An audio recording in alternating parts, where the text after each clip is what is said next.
Se você trouxe a sua Bíblia, eu vou ler só um versículo, que é João capítulo 15, verso 5. Não sei se se projeta ali, mas se você tem dificuldade de encontrar, apenas ouça. Eu sei que você deve, de repente, até conhecer o que diz aqui em João 15, quando Jesus diz assim, ouça, João 15, 5.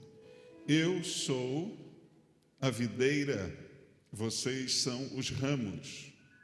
Se alguém permanece em mim e eu nele, esse dará muito fruto, pois sem mim vocês não podem fazer coisa alguma. Que alguém diga amém, se acredita nisso? Amém, eu sei que você conhece, não é? Nós conhecemos bem essa frase que diz, sem mim nada podeis fazer. Você crê nisso? Acredita nisso? Ah, pastor, eu consigo fazer muita coisa sem ele. Hoje eu fiz algumas. Não, você que pensa. Você não consegue dar mais nenhum respiro aí se ele não quiser que você dê.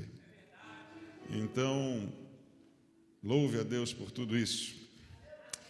Eu pensando nessa noite, amados, eu vi a necessidade de duas coisinhas serem ditas. Duas palavras, amados. A primeira é gratidão. Gratidão. Gratidão. Eu sou muito grato a algumas pessoas. E eu preciso demonstrar. Porque gratidão não adianta nada você dizer que tem e você não demonstrar.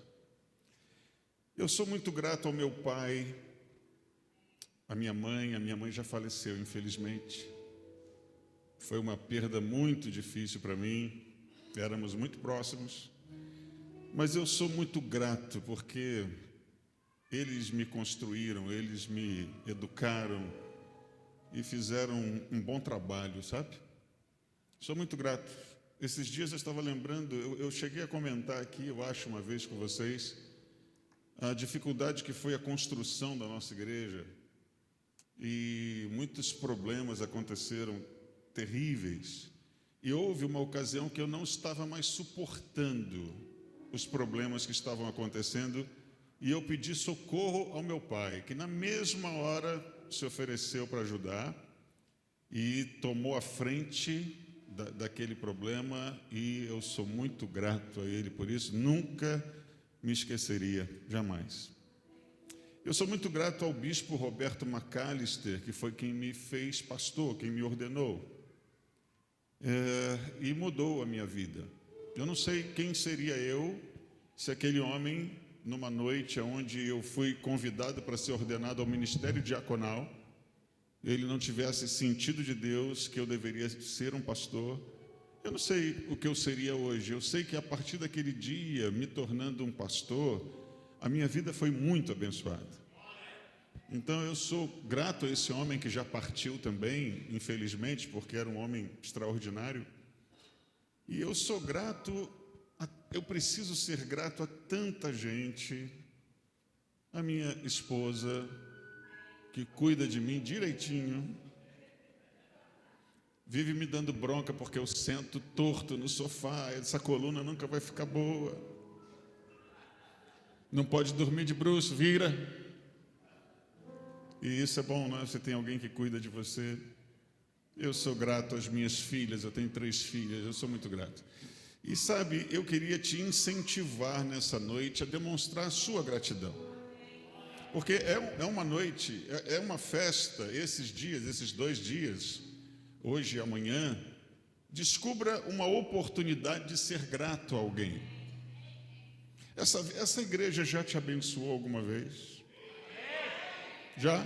Você já esteve aqui num culto que você entrou muito mal e Deus falou com você nesse lugar? Deus usou alguém para te abençoar? Então, não deixe essa festa acabar amanhã à noite sem chegar para essa pessoa e dizer assim, muito obrigado. Seja grato, Deus espera isso de você. Seja grato. Foi um pastor, foi o bispo, foi uma irmã na recepção, alguém no departamento infantil. Você já pensou? Eu não sabia que a última jovem que falou da limpeza da igreja. Você já pensou em dizer muito obrigado? né? Geralmente as igrejas gastam um dinheiro que não tem para manter uma equipe que limpa a igreja. Então, que coisa boa a igreja tomar conta disso, não é? E limpar o banco aí que você sentou, o chão que você pisou. E olha, toda essa gente merece um olhar carinhoso e que você diga muito obrigado, muito obrigado. Você concorda comigo? E sobre gratidão, então, eu queria deixar essa palavra com você. Procure um jeito de ser grato pelos 19 anos ou os anos que você passou nesse lugar e tem vivido aqui. A outra palavra que eu queria gastar um pouquinho mais de tempo é confiança. Porque a gratidão, a gente está falando do que passou. A confiança, eu quero te convidar a olhar para frente. Para frente. Confiarmos que temos um Deus poderoso para garantir o futuro dessa igreja, da sua vida, e cumprir a palavra dele, porque ele é fiel. Amém, queridos? Confiança. Que hoje possamos ser gratos e possamos ter um olhar confiante no que vem pela frente. Eu não sei, eu já, com certeza, as vezes que eu estive aqui, eu tive a oportunidade de dizer, da minha crença, que o Senhor Jesus volta breve voltará. Eu disse aqui, se eu não me engano, a última vez que estive aqui, que eu não acredito que essa igreja complete mais de 19 anos. Duvido. Acredito que daqui a 19 anos nós já vamos estar na nossa morada celestial. Posso estar errado? Claro que posso. É um sentimento, é uma forma de perceber o mundo em que a gente vive, como as coisas vão, como as coisas estão. Então, eu tenho esse sentimento e não só eu, muitas pessoas creem assim também.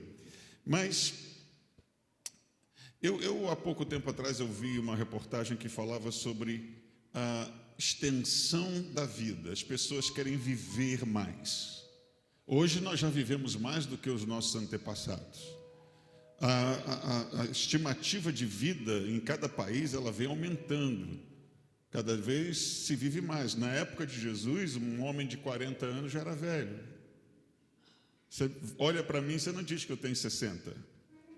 Não é? Sou um garotão. Só com a coluna ruim, só. Mas dizem que a nossa expectativa de vida está na casa dos 85, mais que isso, alguns vão além.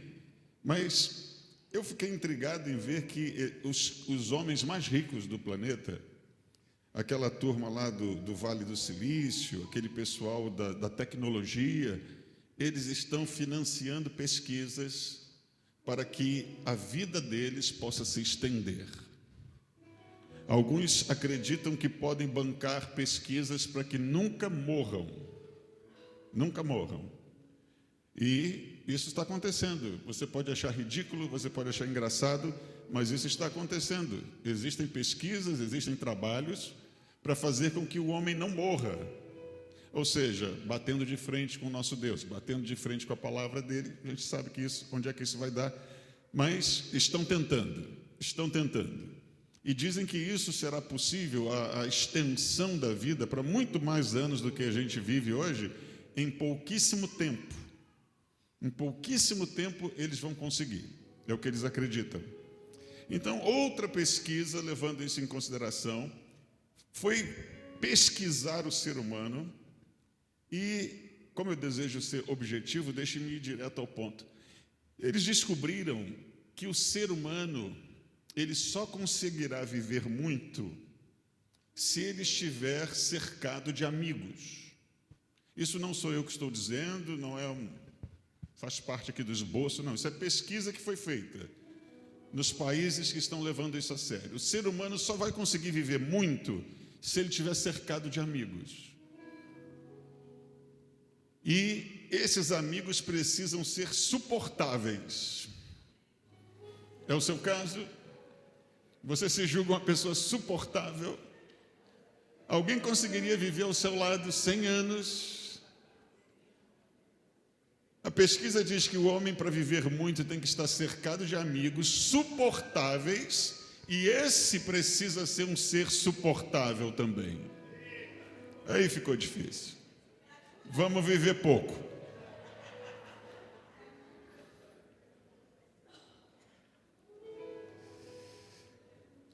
Amigos suportáveis. Eu lembrei, há um tempo atrás, quando a minha coluna estava boa, eu ia jogar vôlei, jogava vôlei na praia. Toda manhã, vida de aposentado, ia jogar vôlei, voltava depois para casa ainda cedo para fazer o resto das coisas. E havia um grupo grande de pessoas também jogando vôlei lá, e a maioria mais velhos do que eu, gente mais idosa. E tinha um pessoal insuportável. Insuportável. E eu um dia virei para aquele pessoal, para alguns deles, e falei assim: olha, ficar velho é uma contingência da vida. Ficar chato é uma escolha. Não é verdade? Eu não quis nem saber de quem estava ouvindo. Eu falei: ficar velho não tem jeito, todos vamos ficar. Agora, ser chato é uma opção. Ser humano é difícil. Quem concorda comigo que ser humano é difícil? Nem todos, não é? Nem todos. Aqui nessa igreja eu acho que não deve ter gente difícil. Agora, eu não sei se você vai se enquadrar em alguns desses casos aqui, mas o ser humano geralmente nem todos, mas geralmente é preconceituoso. Se você se identificar em algum desses, diga amém, tá? Preconceituoso, fala demais, faz fofoca, se acha melhor que os outros, machucam com palavras, são impacientes, interesseiros, julgam os outros descartáveis. E poderíamos continuar essa lista indo longe, não é? Então, amados, eu sendo bem enxuto aqui e sendo direto, se a nossa longevidade depender de gente, se a nossa longevidade, a vida longa, viver 100 e tantos anos, depender de amigos, nós estamos fritos. Não vai dar certo. Agora, ouça uma coisa. Você só consegue viver, seja muito, seja pouco, seja lá o tempo que Deus lhe der, você só consegue viver de uma maneira decente se o Senhor Jesus for seu amigo. Só consegue se Ele estiver com você. Isso não é palavra de um pastor que não tem o que dizer, não. Você só conseguirá viver de uma forma plena e chegar perto do final da sua vida e dizer assim: valeu a pena ter vivido, se Jesus for seu amigo perto de você. Sem dúvida nenhuma. Ele disse: sem mim nada podeis fazer. A igreja está ficando linda. E o bispo Renato tem todo o direito de se orgulhar disso, não é?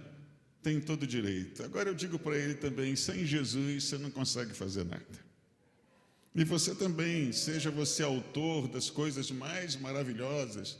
Eu fico feliz com as músicas. Eu ainda faço música. Essa música que estava tocando aqui no ofertório, o pastor Renato me presenteou aqui, colocando para vocês. É uma música minha, que eu adoro. Eu fico feliz, eu fico olhando assim: será que estão gostando? Mas os dons e talentos vêm dele, não é? Sem ele nós não podemos fazer nada. Ele é o amigo que eu preciso. Ele é o amigo que... Sabe por que ele precisa ser o nosso melhor amigo? Porque ele nos compreende. Não posso dizer que ele é suportável, não, de jeito nenhum. Eu sei que eu sou insuportável, mas ele me recebe, ele me ama, ele me abraça, ele me aceita e ele me compreende.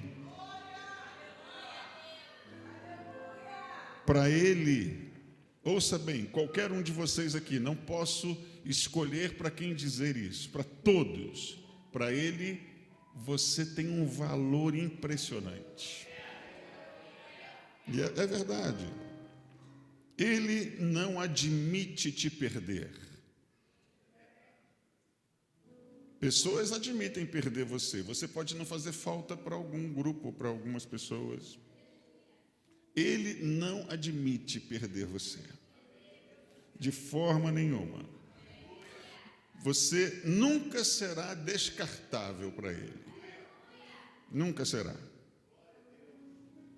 Ele não é utilitarista. Já ouviu essa expressão? Utilitarista. O que é, pastor, utilitarista? Utilitarista é aquela pessoa que está ao seu lado, mostra-se seu amigo enquanto é interessante para ele. Conhece alguém assim? Ah, eu também. Utilitarista é aquela pessoa que enquanto você presta, enquanto você tem, enquanto você pode, ela é o seu melhor amigo. Mas aí, se acontece alguma coisa com você e você não pode mais, você nunca mais vê aquela pessoa que se dizia sua amiga. Esses são os utilitaristas. O nosso Deus não é assim. O nosso Deus não nos ama e não nos quer apenas quando nós estamos fazendo tudo direitinho. Eu posso lembrar de Elias que depois de fazer um negócio extraordinário no alto do Monte Carmelo, que você conhece a história, já ouviu 1000 vezes, no dia seguinte ele está aterrorizado, de medo por causa das ameaças de uma mulher chamada Jezabel, e ele vai se meter dentro de uma caverna. O nosso Deus ele tem que ter o quê? O que eu posso dizer? O nosso Deus ele é muito paciente. O nosso Deus deve ter senso de humor, porque o cara que matou os profetas de Baal, a espada lá, fez acontecer, fez uma oração de 5 segundos e fez fogo descer do céu. Agora ele está correndo de medo de uma mulher, enfiado numa caverna, pedindo a Deus a morte. Não sei se você já fez uma oração assim: Senhor, me mata. Não sei se você já fez, não é incomum, não é incomum. Me mata, Senhor. Só que Deus nunca ouve essa oração. Nunca, Deus nem perca seu tempo querendo pedir a morte, porque Ele não vai lhe dar. Deus sempre tem outras saídas para você.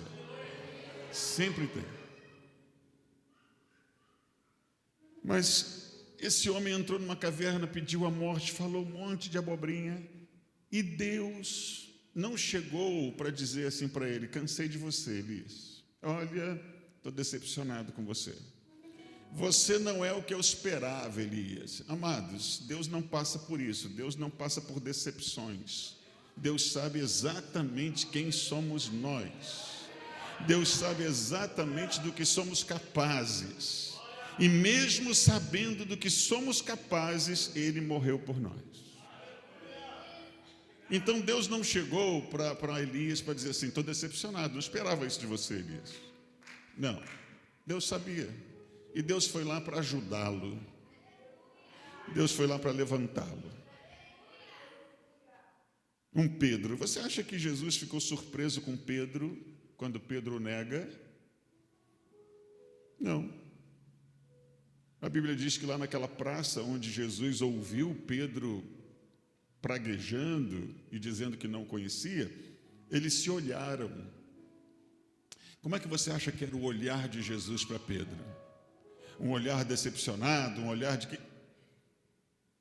Pastor, ninguém sabe. Eu não sei também, mas eu posso supor com toda certeza que era um olhar de amor. Até porque ele sabe o que vem depois.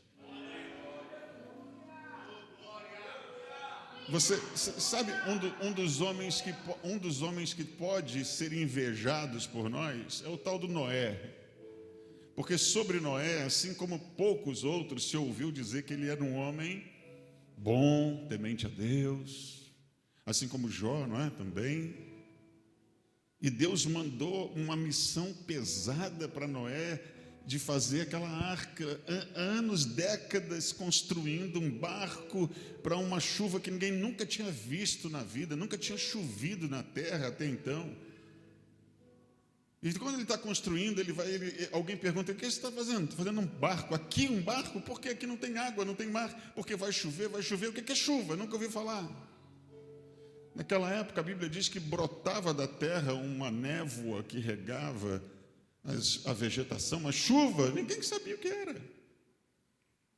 E Deus dá essa missão para esse homem, disse que ele era o único, a única família digna de entrar naquele barco, por causa do caráter, por causa de como ele dirigia a sua vida, a sua família.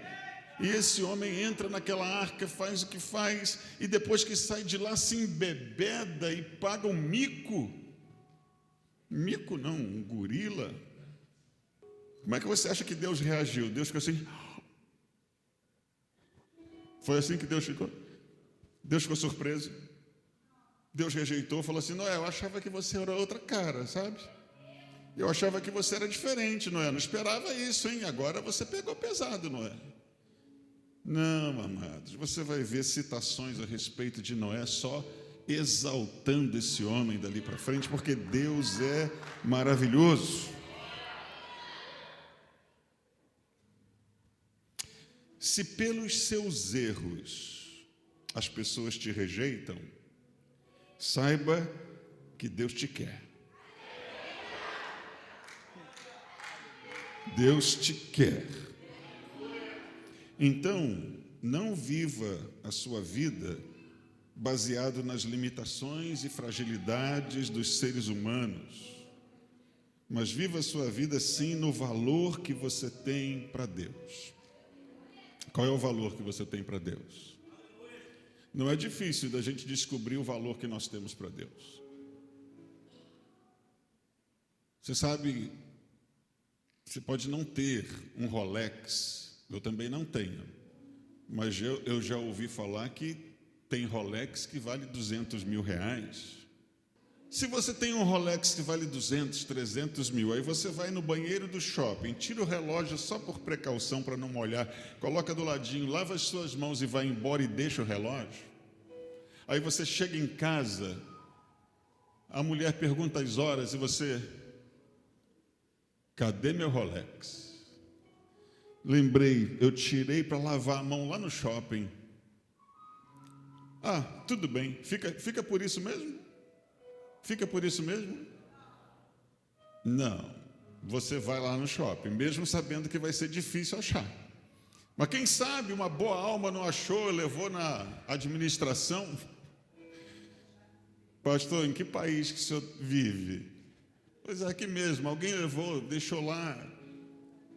Ou a senhora que comprou a bolsa dos seus sonhos, a Louis Vuitton. Quanto custa uma Louis Vuitton? Você que comprou semana passada, quanto custa? 50 mil. Aí você também esquece numa loja, você chega em casa e diz assim: esqueci lá, tudo bem, compro outra. É assim? Não, você vai atrás dela, você vai atrás do seu relógio, você vai atrás da sua bolsa, porque foi muito cara. Você custou caro demais para Deus. Você custou muito mais do que uma bolsa, do que um relógio, do que uma Ferrari. Você custou o sangue do filho dele. Então você não vai ficar lá esquecido. Ele vai atrás de você porque você custa caro. Você custou caro. Ele vai te buscar, ele vai te procurar. É verdade, amados? Você custou muito caro, muito caro. E sendo objetivo, deixe-me correr aqui. Tem um conto que diz que o diabo apareceu para 3 sábios. O diabo apareceu para 3 sábios e perguntou para os 3 a mesma coisa. Disse assim: se vocês pudessem mudar o passado, o que vocês fariam? O primeiro disse assim: se eu pudesse mudar o passado, eu impediria você de fazer o que você fez com Adão e Eva. como se ele pudesse, não é? Mas já que me perguntaram, se eu pudesse mudar o passado, eu iria lá no jardim e eu iria impedir você de enganar o casal lá. Ok? O segundo respondeu assim: se eu pudesse mudar o passado, eu impediria você de se rebelar contra Deus. Ok. Quando o terceiro foi responder, ele não respondeu. Mas ele se ajoelhou e fez uma oração dizendo assim: Senhor, livra-me da tentação de acreditar no que poderia ter sido e não foi.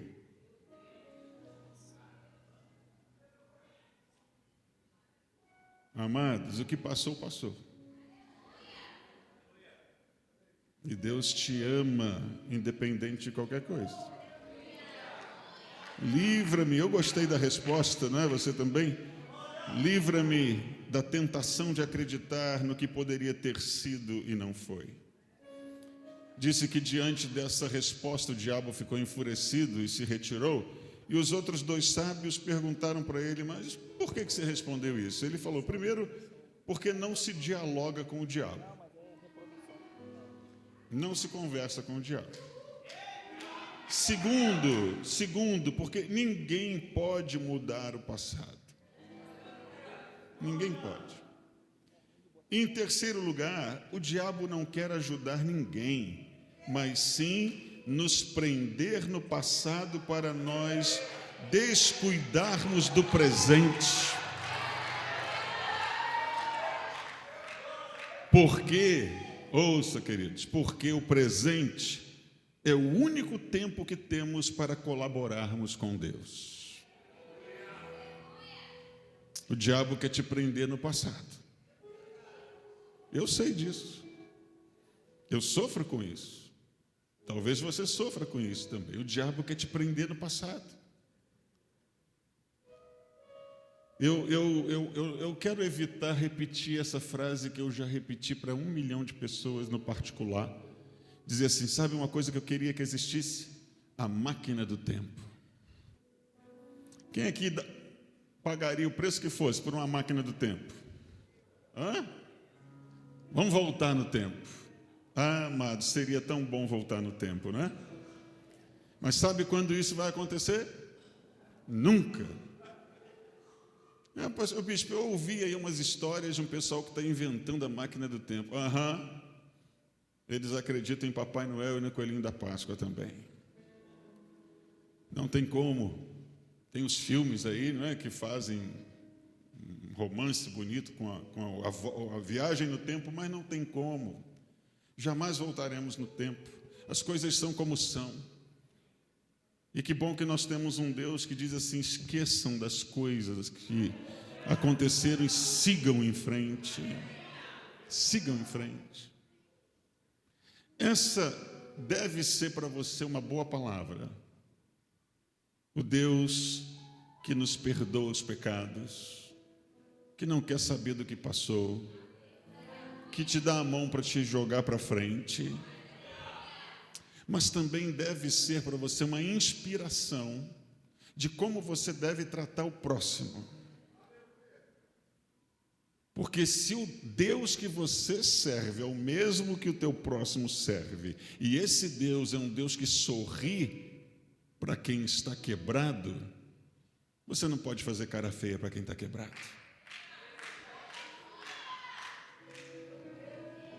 Você tem que sorrir para ele também e ajudar.